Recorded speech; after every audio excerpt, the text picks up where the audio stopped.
yake maji mbali. Unaona kweli. Kama mtoto anapenda kunywa maji na mtosha kule nje. Bwana Yesu awabariki. Amina. Na kwa leo tutazungumzia kuhusu kichwa yetu ya Pasaka, na tutaanza na ile kichwa ya kwanza ndio tulizungumzia. Ambapo tulisemaka l'amour de Dieu pour l'humanité. Mapendo ya Mungu kwa ulimwengu.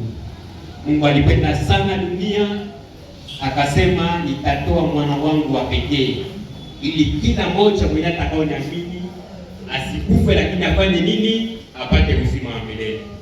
Ile ni upendo ambao Mungu alikufanyia kwa ajili ya kukuokoa. Kwa sababu hakuna mwenye alikuwa anastahili kwa kuokolewa kwa kwetu sie wote. Tulifanya dhambi, tulizalika mzambi, kila mtoto malizalika na mwanamume. Alikuja dunia, alikuja njia ya dhambi. Haleluya. Na kwa Mungu kutuokoa angetuacha vipi? Tulikuja dunia tunatoka watoto kanazaliwa, hakuna mtu kufundisha kusoma vitusi, watu watoto wanasoma vitusi. Tuna katoto kanani? Tuna katoto kanani kwa kosa adabu. Juu ya nini? Tulikuja dunia kwa njia ya dhambi. Mabaya kama mwenye anafundisha nayo ni dhambi ile yote ambayo tulizalika mwana. Lakini kwa kwenda mbinguni niliwaambiaka ni njia moshi yote ya kujua.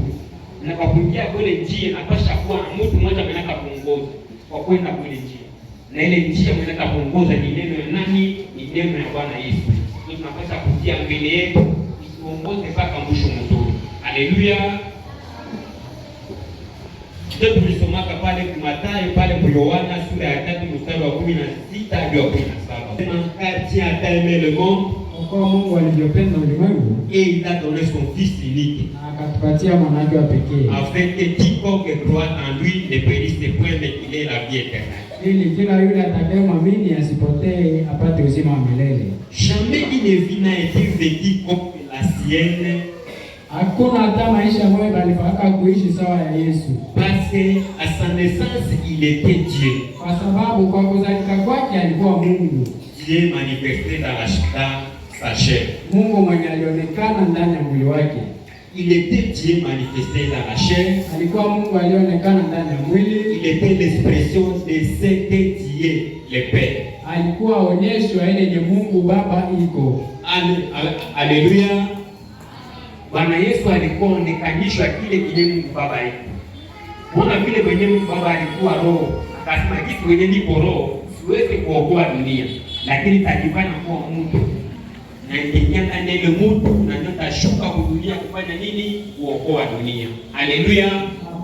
Mungu tangia alipendaka tu kuwa mtu. Ndio maana kumwilele tutakuwa na Mungu mzima mwenye tutamuona. Mungu tutakuwa na yeye, tutaishi na yeye kila siku, atakuwa kuonekana. Haleluya. Sababu alipendaka tangu msingi wa ulimwengu kuwa mtu. Ndio maana akasema nitakuja kuokoa dunia. Ndio maana akafanya mwili mmoja, akaingia ndani ya mwili, akafanya nini? Akakuja kufa kwa msalaba kwa ajili yetu. Na ilikuwa upendo Mungu alikupenda. Msikie kitu moja ambacho kilifanyika. Wakati wa malaika biko mbinguni wanafanya dhambi, wanaanguka mzambi, Mungu akubawaza. Akasema baada sina kala yao. Kwa sababu ya nini?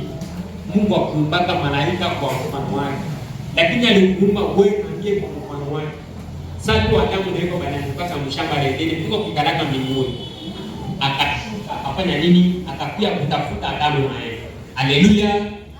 Kwa ajili ya upendo, kwa sababu Mungu alipendaka sana mwanadamu. Na kule upendo mbali kupenda na sisi tunapaswa kufanya nini?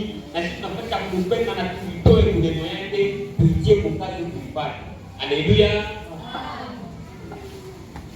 Dieu a aimé le monde, c'est-à-dire ce qui le mérite pas d'être aimé. Mungu ni kusema kile kinachopaswa stahili kupendewa. Kwa tunastahili kupendewa. Tulizalika mzambi na kila mmoja alikuwa mchafu katikati yetu. Lakini Mungu akasema sitaacha. Hata mwenyewe anastahili kupendewa, mtu afanye nini? Nitawapenda. Haleluya.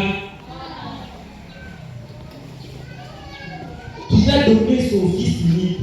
Akatoa mwana wake wa pekee, afin que quiconque croit en lui ne périsse point mais qu'il ait la vie éternelle. Ili kila yule atakayemwamini asipotee lakini apate uzima wa milele. Lorsqu'il était ici sur terre, wakati alikuwa hapa duniani, il exprima son amour de temps de façon. Alikuwa anaonyesha mapendo yake mahali nyingi. Haleluya.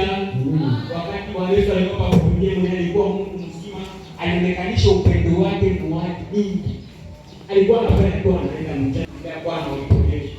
Kwa tunaamini tu atalio naamini. Sema mmoja anafanya nini? Anaonyesha. Haleluya. Kulikuwa mama mmoja mjane mmoja alikuwa na mtoto wake mmoja, yule mtoto akakufa. Akaenda kuzika. Lakini kwa sababu alipitaka bali Bwana Yesu alikuwa hapa kwa sababu tunamshushe kwa Mungu hapa. Akafanya nini? Akamfufua na dokosha chimba kaburi kawatia wali. Kwa ajili ya nini? Ya upendo wake. Wakati alikuwa kudunia alikuwa anaonyesha upendo wake kuna mtu mmoja na ingine. Akaponya wagonjwa, anafufua watu. Alikuwa anafanya yote, anakulisha hata watu na chakula. Ile yote ilikuwa nini? Ni upendo ya Mungu kwetu. Haleluya.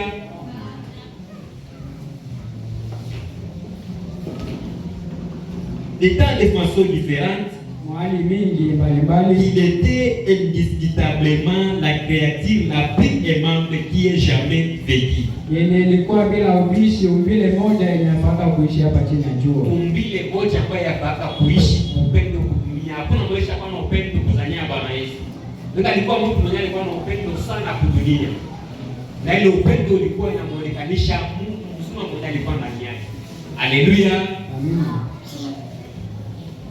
Et je pense dans sa vie ici-bas, anafikiri kwa maisha yake hapa chini, il exprimait Dieu. alikuwa anaonesha Mungu. Haleluya. Bwana Yesu alikuwa anamuonekanisha Mungu. Tunaona watu wengi wanamuuliza kwa sababu kweli tuoneshe kwa anasema wewe Dieu baba Dieu baba yuko wapi? Bwana Yesu anamwambia kama ukapenda kumwona baba, baba itumie tu baba. Haleluya. Wanakuja wakamuuliza siku moja, Bwana utuoneshe kwa baba yuko wapi? Kwa penda kwa kumuona. Anaambia Filipo, "Ima siku ndio Mungu anaambia wewe unaona tu baba. Mwenye anaona mimi anafanya nini? Anamuona baba." Sababu baba alikuwa ndani yake. Na alikuwa anaonekanisha Mungu kupitia nini? Ile maisha ambayo alikuwa anaishi hapa dunia. Haleluya. Il exprimait Dieu. Alikuwa anaonesha Mungu. Et la seule façon que Dieu puisse être exprimé, na njia moja ambapo Mungu anapasha kuonekana kwa watu, c'est par l'amour, ni kupitia mapendo. Haleluya. Kama unapenda bado kwa muone Mungu umeshaka kule kumjini, wewe penda tu bado. Uko kuna upendo, bado watasema kweli ukote kuna Mungu. Kwa sababu ya nini? Uko unamuonesha Mungu kupitia upendo yako. Kama uko na upendo, uko unamuonesha Mungu kwa sababu Mungu ndio upendo.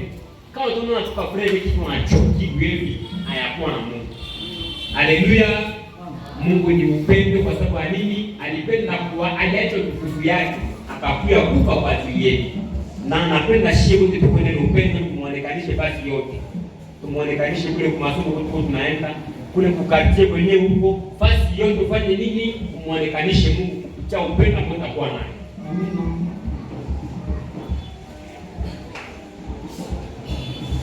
Ile ndio ilikuwa sije ya kwanza ambayo tulizungumzia l'amour de Dieu pour l'humanité. Mapendo ya Mungu kwa ulimwengu. Na sije ya pili ambayo tulizungumziaka ilikuwa point d'importance capitale que le calvaire a signifié pour nous. Nukta tatu ya maana sana ambapo Kalvario inamaanisha kwetu. Haleluya. Na tukuonesha nukta ya kwanza ilikuwaka le calvaire a réglé la question du péché une fois pour toutes. Ile Kalvario ilijibu ile ulizo ya dhambi mara moja kwa watu wote. Haleluya. Amen. Ndio pale vile tulisomaka Matthieu chapitre 28 verset 1 à 10. Les grands points importants que le calvaire signifiait pour nous, ile nukta kubwa ambapo Kalvario inamaanisha kwetu et pour le monde, na kwa dunia, c'est qu'il a réglé la question du péché une fois pour toutes. Ili alijibu ile ulizo ya dhambi mara moja kwetu sote. Haleluya. Amina.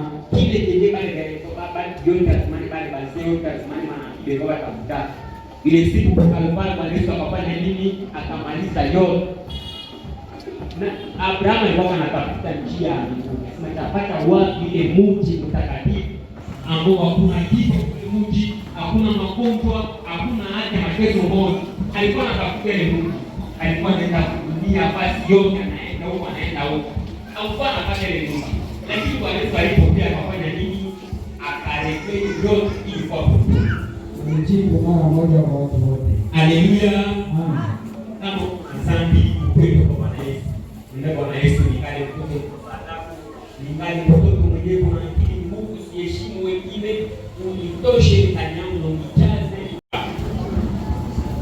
Nukta hii tukazungumzia tukasema le calvaire a une couverture sur les chemins du ciel. Kalvari iliumba kifuniko moja kwa njia ya mbinguni. Haleluya, chemin. Njia kwa ile njia ya mbinguni. Haleluya. Njia ya mbinguni ile siku kafanya nini? Ikabakia wazi. Bwana Yesu alikuwa ile siku msalaba akafanya nini? Akashuka mpaka kuzimu. Mtu wa kwanza mwenye alikutoka kunyama na mtu. Mwenye alikutoka wa kwanza mu Biblia. Jina lake nani? Kwa kweli mwana mtu atapata zawadi.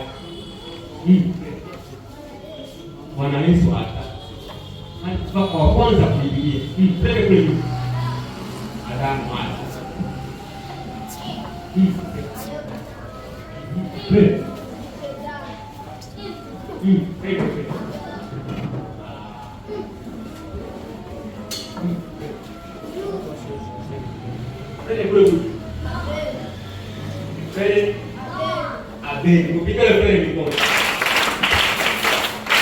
Abeli ndipo kwa kwanza kufa. Wakati yeye na ndugu yake yule mtoto wa shetani jina lake Kaini. Wakati walizalika ndani ya tumbo ya Eva kulikuwa viumbe mbili. Kulikuwa umoja wa shetani na umoja wa Mungu. Ule wa shetani kwa akaona kama shetani ndiye baba wa chuki. Sasa Abeli anafanya nini kwa neno la Mungu? Ule mtoto wa shetani akafanya nini? Akauti. Akakuja kumuua ndugu yake Abeli. Haleluya. Na Abeli ndiye baba wa kwanza kwa shetani akamwona sasa. Karibu akamfungulia paradiso akafanya nini? Akaingia huko. Tangia Abeli pale bote walikuwa paka pale paka kwa watu mbalimbali walikuwa kuzimu. Lakini walikuwa kwa Mungu mmoja kwenye walikuwa ni kadamu paradiso. Shetani bana apatwa na kuona tunasema wewe ni kwa Mungu. Anafungula kufuata hata neno ya Mungu na utafika mbinguni kwa neno la Mungu. Haleluya. Sisi nous devions faire. Kile tunapaswa kufanya nukta ya tatu. Nous devions suivre Jésus. Tunapaswa kufuata Yesu. Haleluya.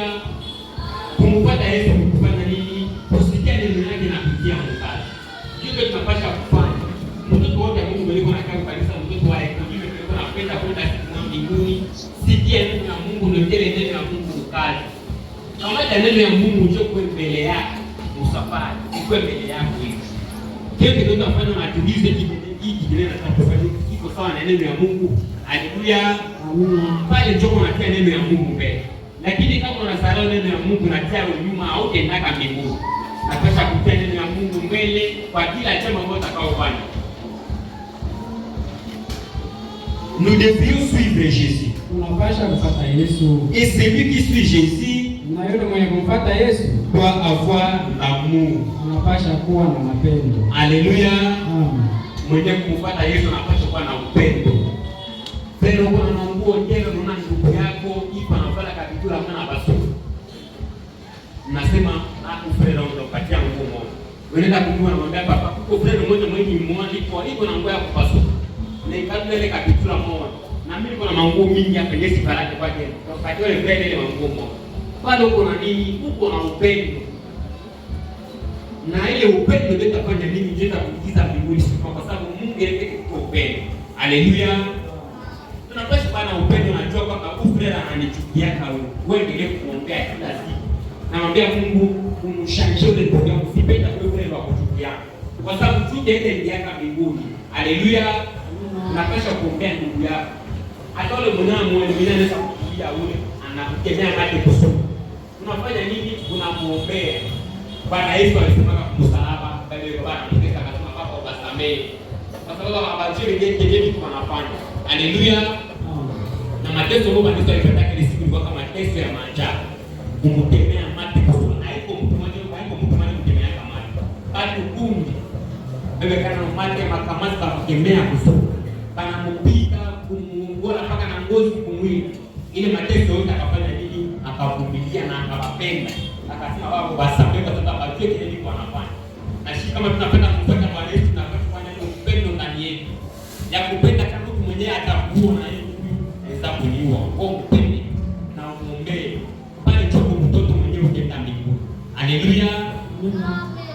tunakwenda mbinguni haiko busara kisha kusikia neno la Mungu na kutia mkali.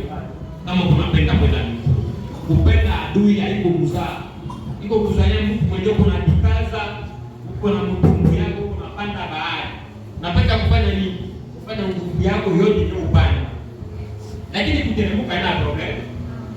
Kuteremka kitu tu kawaida tu kama unapenda ndugu yako na kupenda. Kama kuna friend na kupenda, na usitakupenda. Wale tunafanya tunateremka tu bahari. Tunafanya dai bora moja.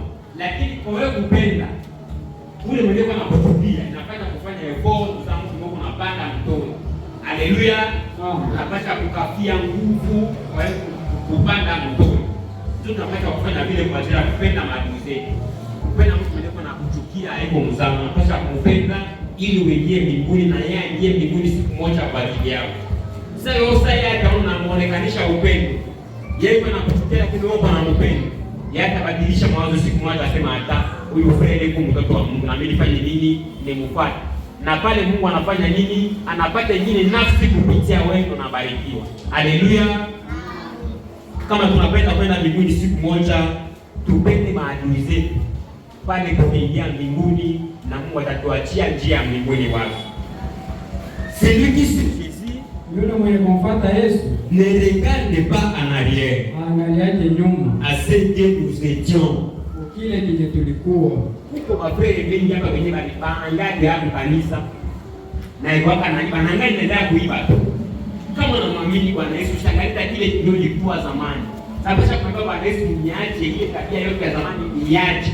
Ndipo tuendelee kukufuata wewe na nisangalie tena nyuma. Haleluya. Sababisha kwanza tabia yote ya zamani tuombe Mungu sana, ile tabia yote ya zamani tuiache. Kama kiburi, acha kiburi. Kukosa adabu acha, wizi acha ile yote ya nyuma, uendelee mbele kwa Bwana Yesu na kushika neno yako na niendelee mbele pamoja na wewe. Haleluya. Bwana Yesu awabariki. Amen. Kile kile tulizungumzia kwa hii kichwa yetu ya Pasaka. Ndugu Kikuni na hata kamata dakika kidogo kwa ajili ya kufasiria kile kenye alifundisha. Leo kesho tuanze maulizo na kuleta mazawadi.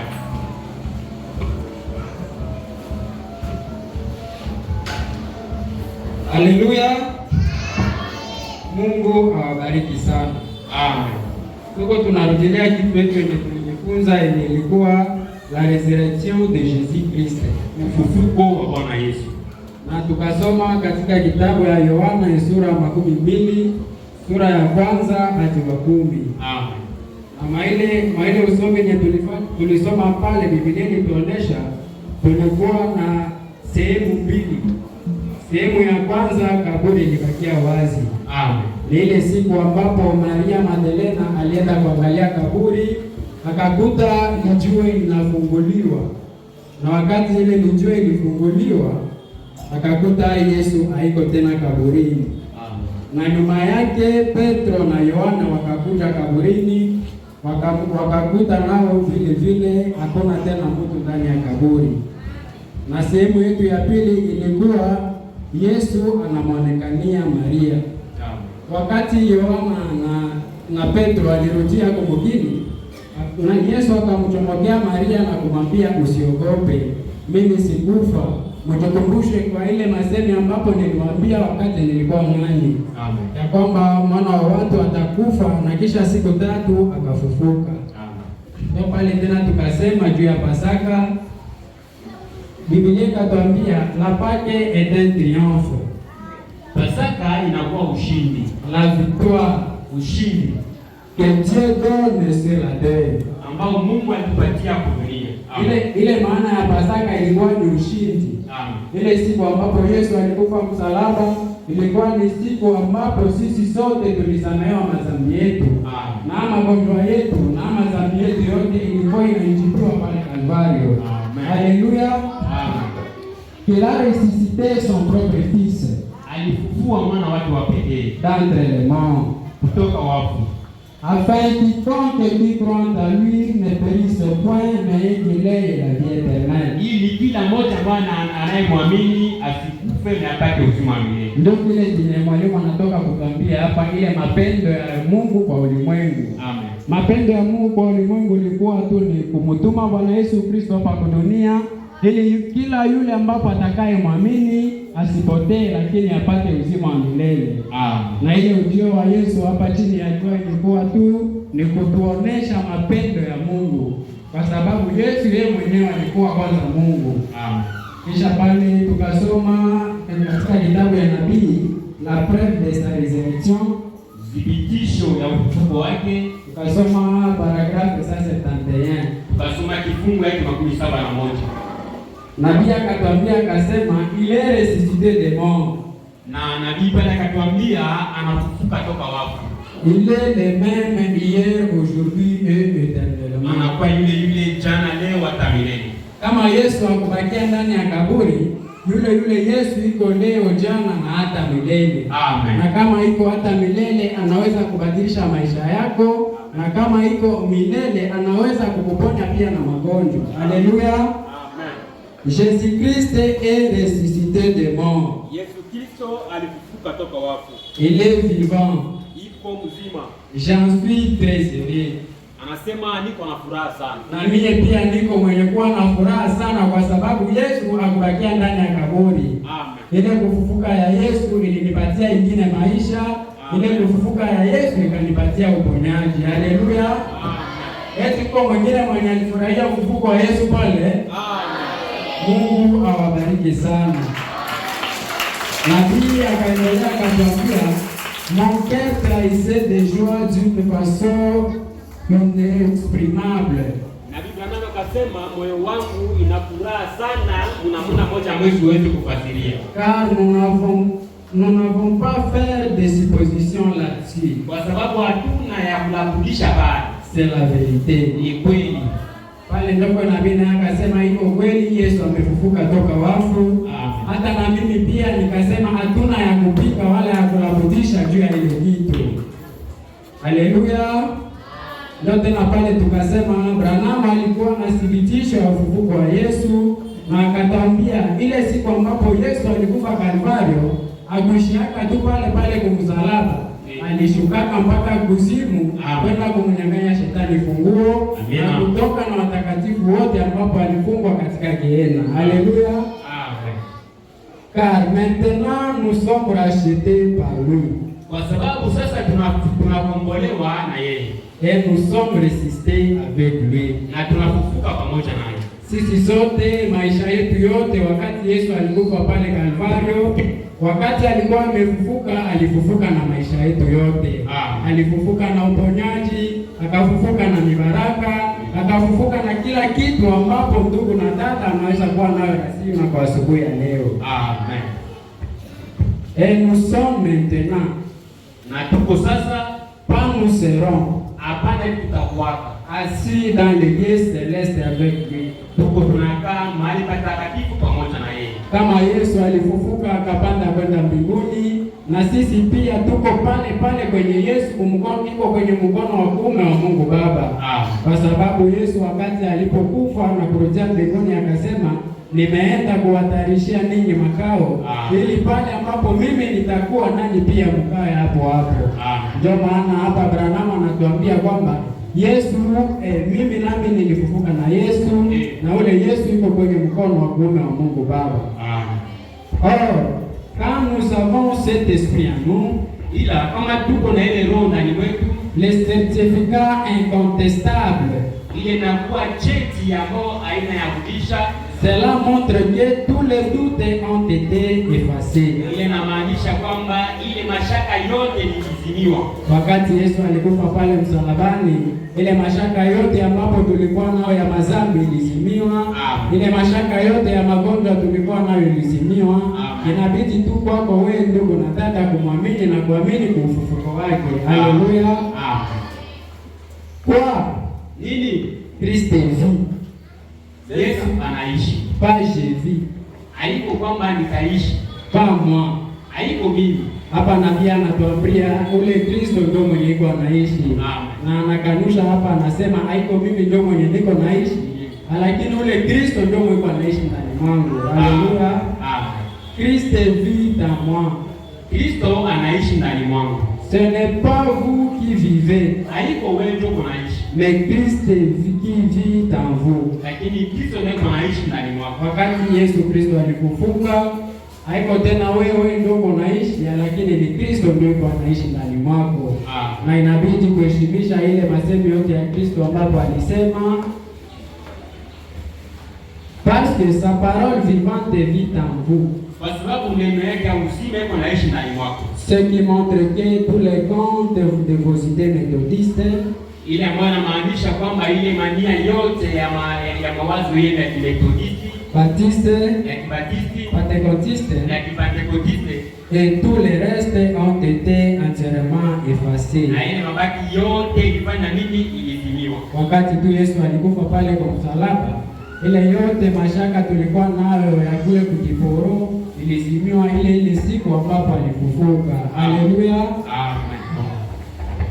Jésus n'est pas resté dans la tombe. Yesu akubakia ndani ya kaburi. Haleluya. Amen. Uko mwenye anaamini kama Yesu akubakia ndani ya kaburi?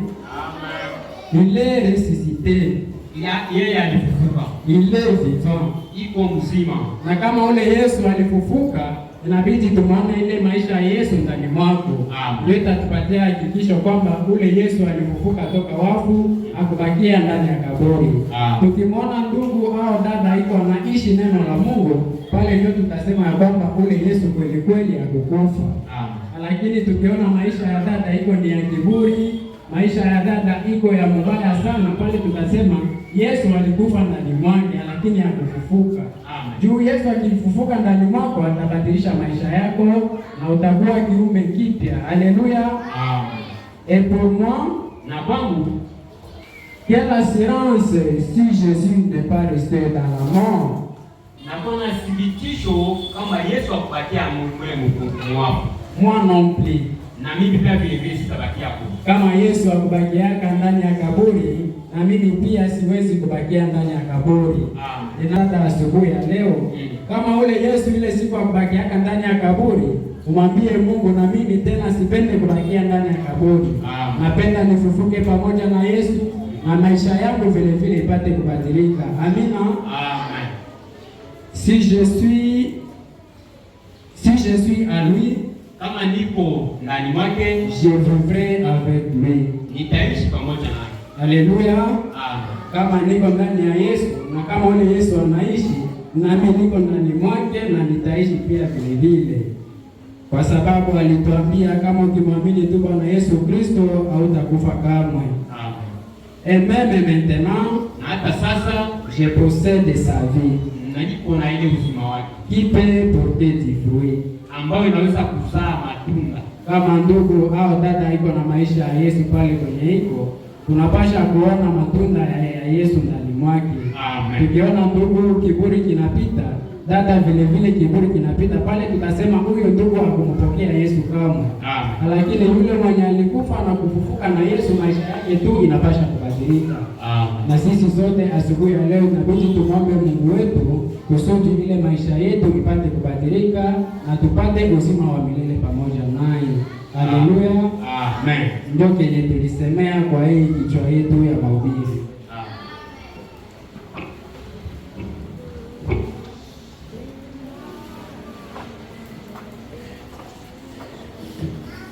Bwana Yesu awabariki. Abariki pia vile vile ndugu vikundi kwa ile mafundisho mazuri ambao natupatia tumaini ya kusema kwamba tukiishi ndani ya Bwana Yesu siku moja tutaenda mbinguni. Haleluya. Muombe tu Bwana Yesu katika siku ya kumwambia kwamba Bwana, na mimi napenda na mimi nifufuke pamoja na wewe. Kama vile Bwana Yesu Kristo akubakia kule mkaburi, alifufuka. Na wewe mwambie Bwana Yesu, mimi napenda nifufuke kwa maisha yangu ya kiburi ambayo ningali nayo. Unitoshe kwa maisha ya buri ambayo ningali nayo, unitoshe kwa maisha ya kukosa adabu, na mimi nionekanishe matunda ya Ukristo ndani mwangu. Haleluya. Kila mmoja apige magoti, amuombe Mungu katika asubuhi ya leo. Mwambie Bwana Yesu, napenda matunda yako yaonekane ndani yangu. Omba Mungu, omba Mungu. Napenda matunda yako yaonekane ndani mwangu.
Bwana Yesu Kristo. Mungu mwenye yote, Mungu wa Abrahamu, Mungu wa mchungaji Ibrahimu, Mungu wa Pastor Simeon, tunakurudishia sifa na shukrani kwa sababu ya neno siku ya leo. Tunajua kama ulishuka kwa kusemana nasi. Angalia mtumishi wako anatoka kupewa maji na damu. Sisi hatuna uwezo wa kurudishia wewe Mungu, endelea kukujaza. Anapokuwa na maproshe mbalimbali, wewe Mungu endelea kubariki maproshe yake yote. Angalia ndugu yako na dada zao, hii neno wanatoka kusikia senyewe, tusinge wote kubakia ndani ya kaburi. Vile Yesu alifufuka na sisi tupate kufufuka ndani ya maisha yetu. Ndio maana Baba, wewe Mungu mwenye shindano la kitu na mwacha dada yako mikononi mwako, ndugu yako mikononi mwako. Si wote tunajiweka huru ndani ya maisha yako senyewe. Karibuni tunataka kutolea wewe Mungu. Mkono unaita kutolea, endelea kuibariki. Mkono unaita kosa senyewe, endelea kuibariki. Juma kesho itakuwa yetu, wazidi kukutolea kwa kuendelesha neno lako mbele. Tunaliomba kwa imani kwa jina la Bwana Yesu Kristo. Amen.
yetu kile kile tuko tunamfanyia kwa maisha yetu. Tunaona kama tuko tunamtumikia Bwana Yesu, unapokuja hapo kwa Mungu mkazi ya kumtumikia Bwana Yesu. Unakuja hapo kisha kuimba, kisha kutolea Mungu, na kisha kufanya kile chote kile pale na fanya. Ndio kumkazi ya kumtumikia Bwana Yesu. Ndio napenda tena kuhimiza waimbaji. Dada Grace, unaanza tuma kesho inapofika tu siku moja tu repetition. Asikale pale. Anapita huko. Na wewe ndio kufika nyuma. Mungu atatulisaka siku moja. Ulikuwa unafanya change kazi ambayo unamfanyia. Kama uko unamfanyia kazi yake, uko unafanya na umregevu, utafanya nini? Utalaaniwa. Ukataka tu kulaaniwa ikala tu chini kwa wengine hivi. Kama unataka kumtumikia Mungu, mtumikie Mungu na juhudi yote. Haleluya. Mwingine kama anataka kurekebisha, anafika na disete. Mwingine anafika na disete na anamrudisha kumtii. Napasha kuishindene sehemu kama ni senze, niwe tunafika na senze. Na pale mwenda fika nyuma sete retrante ndio afike pale. Au karani. Unaweza kutolewa. Hapa ni kisha kwa sete 50 ndio unapiga tu kumuibada. Haiko vile. Napasha kuwa na itia kutumikia Mungu na kuleta kazi yake na heshima. Na kama unakuwa kurekebisha kama prele, kama ni prele, mervende kwa kufundisha nini? Kama wao upende tu kupata kile kile prele wanasema ujia tu mjini. Kwa vile wasema wanasema wao kafanya hiyo katoto kapita pata ile basi. Yeye kumtoto anajua nini wao tu. Sasa utafanya nini? Kama unamtumikia Mungu, tumika kazi ya Mungu na bidii. Kama upende kulaani. Haleluya. Napasha kuwa na heshima. Mungu atatuliza kile siku mwana anafanya kazi yangu namna gani. Hata wewe pale unakuja kuibada. Kwa wengine bwana wapafika pale na sete 48 ndio wafika pale. Mungu atakuuliza unafanya je kazi yangu.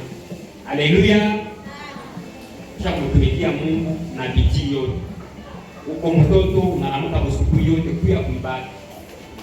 Na Bwana Yesu atakubariki kama unafika mbele kwa kumtumikia na bidii. Bwana Yesu awabariki. Mtasimama tuombe wagonjwa.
ya hivi itabakia pale, wameandike majina, waandika adresi ya kwenye huko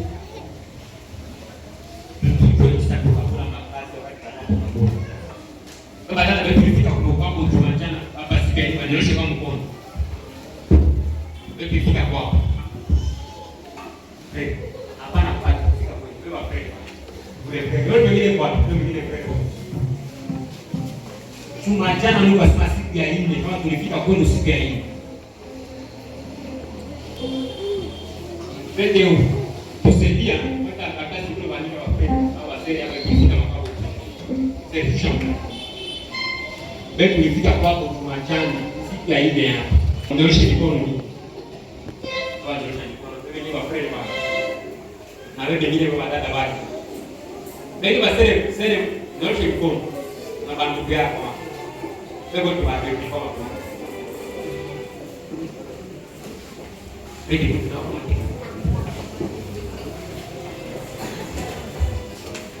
Wewe tena hii chuma siku ya 4 na siku ya 6 tutatembea tena.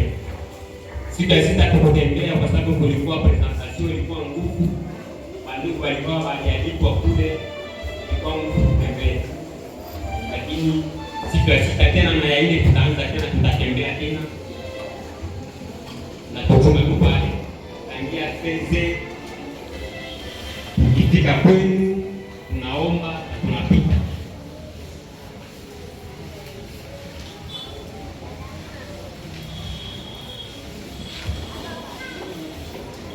Aba sele ya pamoja.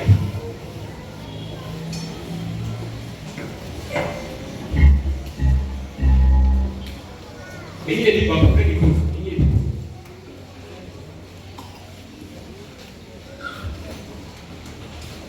Na mnajikaza kuya mbele ibada kila siku. Mtoto wa Mungu anataka kukufuta na namuka unaoka na unakuta tayari pia kumtikia ibada. Kama uko na kazi dada, unaamka mapema, hiyo kama unasukura masahani, lamka mapema, sukura masahani, sukura vyungu na sasa kesho kwa mjio unaanza kula. Mungu atakubarikia. Kana kuyaka ibada wenyewe wanafika pale na weekend. Alao ndio na Mungu atamata kwenda kwa ibada dakika 45 mbele ya ibada kwanza. Lakini unaona hivi Mungu atakubarikia katika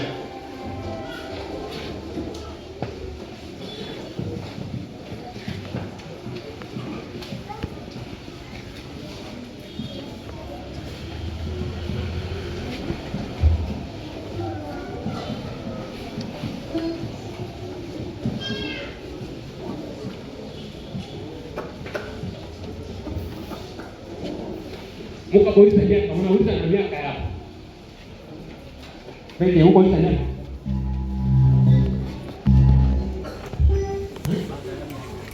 Ada ini.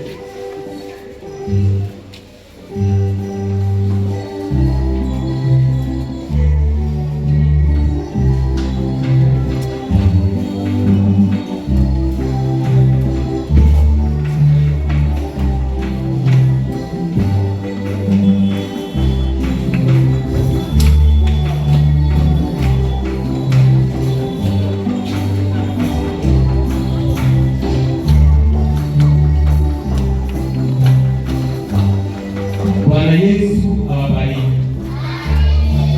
Mzee tunakuomba kwa mwisho, na kama unapata hitaji ya pekee ambayo unapenda Mungu akufanyie, unapenda kuona na Bwana Yesu maisha yako, nyorosha mkono kwa Mungu atakukumbuka wewe na hitaji ya Bwana yako.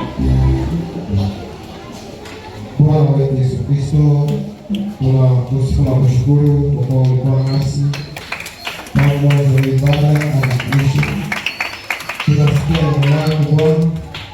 Sasa tunakuomba uache wewe tupate kufuka ndani ya maisha yetu, ili kila ndugu na dada maisha yapate kubadilika, ili siku ambayo tunapokuja kila mtu hapa mwenyewe hapa awe tayari kwa ajili ya kukutana na wewe.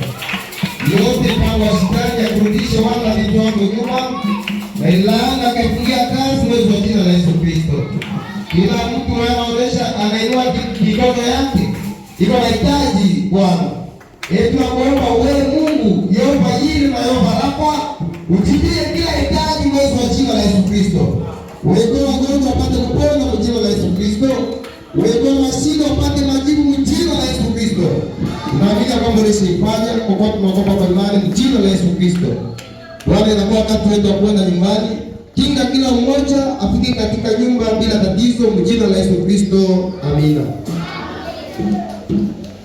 Bwana Yesu awabariki. Dada Grace, Mungu awabariki na kujieni yote. Mtumikie Mungu tunabijina, Mungu atawabariki. Mungu asababu kile tunamfanyia. Kumfanyia kitu yote katika kumata kubariki kile kile kwa. Haleluya. Twende na salama ya Bwana Yesu.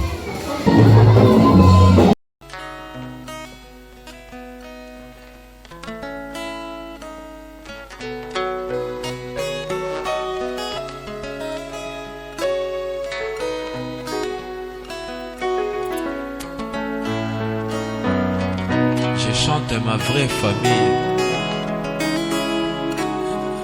Nous étions avec elle là au ciel avant de venir sur la terre.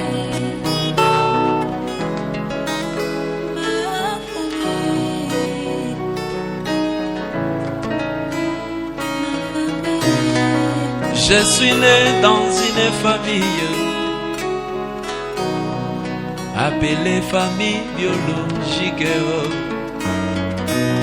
autrement dit famille restreinte. La petite famille de la chair.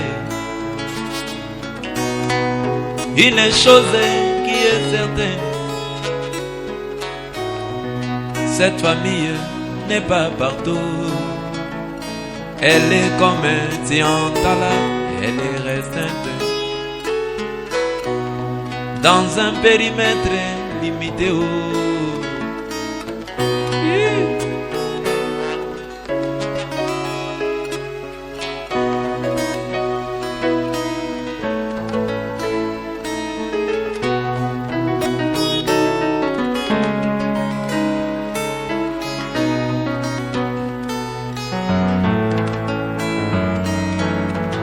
Mais je suis né encore dans une autre famille, appelée famille spirituelle, autrement dit famille de la foi.